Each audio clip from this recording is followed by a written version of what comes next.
ரெண்டு பேருமே சாராய ஆலைகள் வச்சிருக்காங்க, ஃபேக்டரி வச்சிருக்காங்க. ரெண்டு பேரும் அந்த காசை வச்சு இலவசத்தை கொடுத்து ஓட்ட வாங்கி போடுறாங்க. 5 வருஷத்துக்கு அவன் திரும்பி தேவையில்லை. அவன் பிள்ளைகளுக்கு படிப்பு இலவசம் கொடு, மருத்துவத்தை இலவசம் கொடு. நாங்க எப்படியே கொடுக்க மாட்டோம். 15 வருஷமாவே வந்துட்டு மக்களுக்கு தேவையான மட்டும் சொல்லுவாங்க.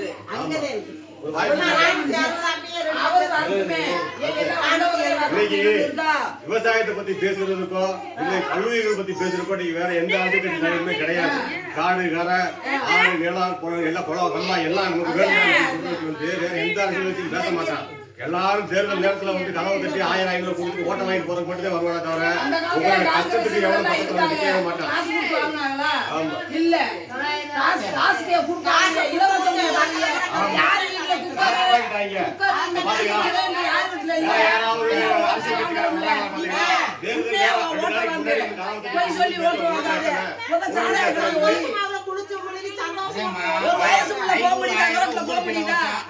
எங்களுக்கு இலவசம் சொல்லி அவங்க நாட்டை கொள்ளையடிக்கிறாங்க.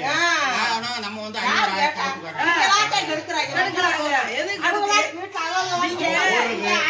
நம்ம வாழ்க்கை முடிஞ்சு இந்த பிள்ளைகள் எதிர்கால தலைமுறைக்கு 2 வயசு பிள்ளை ஊர்ல நடக்கல. நம்ம பிள்ளைங்க இந்த தெருவுல இருக்கிற முடியாது. பாதுகாப்பு வெளியே வெளிச்சுனா நம்ம வந்து ஒரு பெரிய செல்வந்தரா இருந்துட்டு பிள்ளைய வீட்டுக்கு வர முடியாது. அந்த மாதிரி ஆயிப்போச்சு.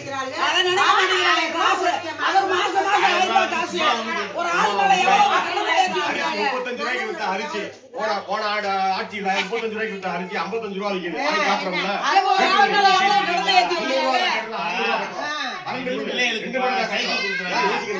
சைக்கிள் என்ன விலை இருக்குன்னு நினைக்கிறீங்க?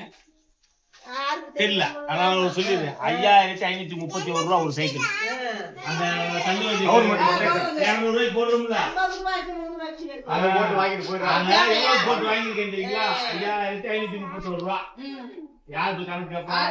என் வீட்டுக்கார பொங்கலுக்கு 1000 ரூபாய் கொடுக்குறாங்க. அது சரிச்சு. ஆனா நான் வண்டியில போறப்போ ஹெல்மெட்ல ஹெல்மெட் 50,000 ஃபைன் போட்டுருக்காங்க. அந்த தாலியை காப்பாத்திட்டு இருக்காங்க. வீட்டுல இருக்க ஆம்பளை டெய்லி 500 ரூபாய் கொடுத்து போட்டு வராங்க.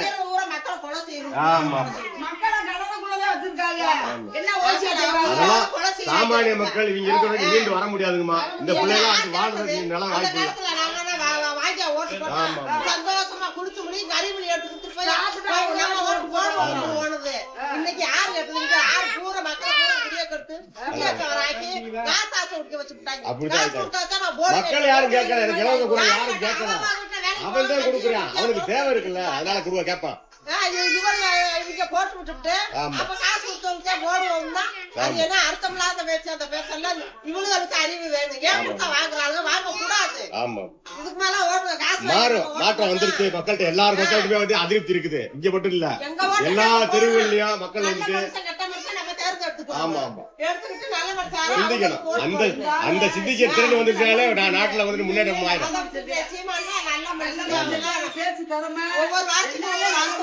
நம்மகிட்ட அதிகாரம் இல்ல. கிட்டத்தட்ட 11 சாராய கடைகள் இழுத்து முடிச்சிருக்கோம்.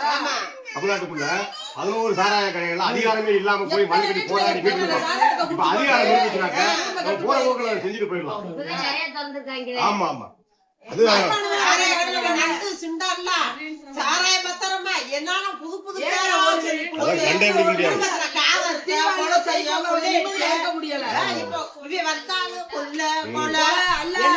சாதாரண எனக்கு எவனும் கேட்க மாட்டான். 3 நாள்ல வெளியே வந்துட்டான்.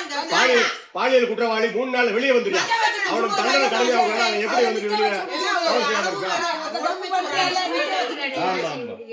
5 வயசு பிள்ளை 3 வயசு பிள்ளை அவெல்லாம் தூக்கில தொங்க விட்டானா? அதை செய்யணும்ல. அதை செஞ்சா அது அண்டே ஒரு ஆள் இருக்காரு. ஏய் உன் வீட்டுல இந்த மாதிரி செஞ்சுட்டானா? உன் வீட்டுல அடக்க மாட்டாரா? நான் வந்து சுட்டதுக்கு அப்புறம் அவனுக்கு அடக்க பண்றாங்க. அந்த மாதிரி செஞ்சாத்தானே அவன் வந்துட்டாங்க. கையை பிடிச்சா கையை விட்டுறீங்க. அப்படி ஒரு சட்டத்தை கொண்டு வந்தது இந்த தமிழ்நாடு கண்டிப்பா செய்யணும். ஒரு மாற்றம் வரும். அதெல்லாம்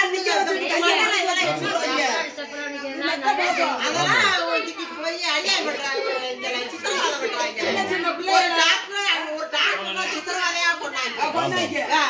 எத்தனை பிரச்சனையா எத்தனை பிரச்சனையா 8 வழிச்சாலை பிரச்சனை கருத்து கொள்றீங்க ஆமா தினம் பேப்பர்ல பார்க்கலாம் ஆசையா இருக்கு நியூஸ் ஆமா ஒரு குடும்பத்து நியூஸா இருக்கணும் வெறும் கொலகார நியூஸ் கொள்ளையடிக்கிற நியூஸாத்தே உங்களுக்கு இருக்க ஆதங்கம் நிறைய தாய்மார்களுக்கு இருக்கு நம்ம போற விடம் கூட அதுன்னு சொல்லி அழுகுறாங்க எப்படியாவது சாராய கடை முடியும் இதனாலதான் நிறைய பிரச்சனைகள் வருதுன்னு சொல்லி மக்கள் தொந்தரவு இருக்காங்க அதுதான் எல்லாமே அது சார்ந்து எதுவுமே இருக்கக்கூடாது கோயில நிப்பாட்டுறாங்க ஒரு பார்ப்பராக நிப்பாட்டுறாங்க அப்புறம் மத்தவர்ல இதெல்லாம் போற நிப்பாட்டுறாங்க இதையா நிப்பாட்ட மாட்டாங்க ஹெல்மெட் போடலன்னா உடனே கண்டுபிடிச்சிருக்கான்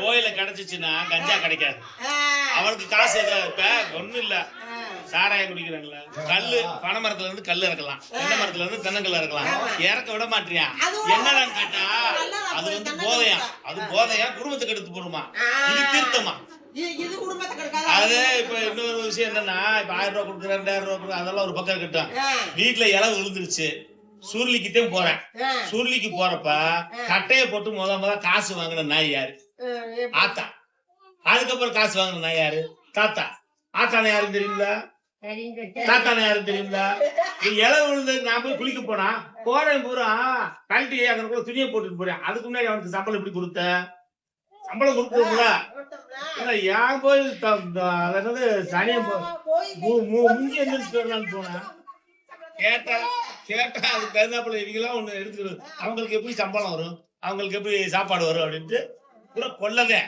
நடந்து போனோம்னா நடந்து போறது